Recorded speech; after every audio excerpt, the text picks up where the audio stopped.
Star Pawan Singh आखिर खेसारी भैया के फिर से पटक दले उठा के।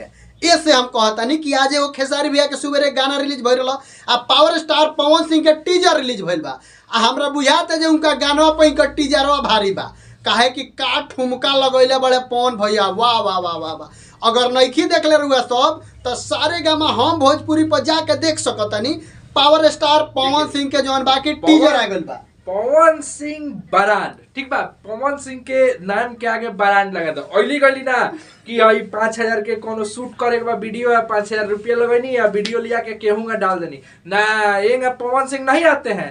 पवन सिंह कैसे आते हैं जाके आप सारे का हम भोजपुरी पर देख लीजिए। टीजर भैया, टीजर के लुक जोन बा साउथ वाला मूवी खानी, लुंगी पहन के लुंगी उठा के एकदम बवाल एंट्री आरा बोलिए छापड़ा तो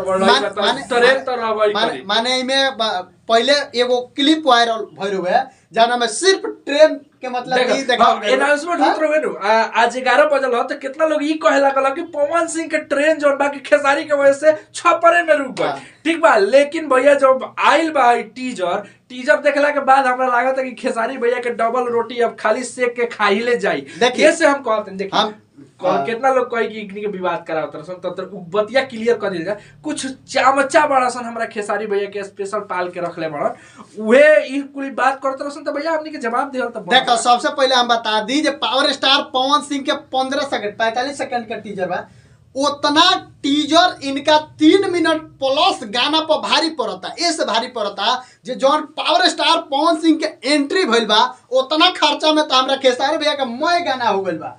तो इतना जान ली आ सारे गावा हम भोजपुरी भाई क्वालिटी वाली वीडियो में तो भाई खेसारियों के गाना ठीक बा, खेसारियों के गाना क्वालिटी वाला बा, लेकिन तनी छोट कंपनी से आइल बा तो हो सकता तनी छोट कंपनी नहीं भाई। आप सबसे पहले रहुआ देखी छोट कंपनी मत देखी, ओमे एक्टिंग देखी, एमे के देखी क्वालिटी, ओमे के क्वालिटी एमे बता दी जे पावर स्टार पवन सिंह अनुपमा यादव एब रहेंगे विवाद में बनल बड़ी पवन सिंह के लेके आ फिर से अनुपमा यादव पावर स्टार पवन सिंह के संगे गा दिल बड़ी आ शुभम SBR के गाना बा म्यूजिक बा।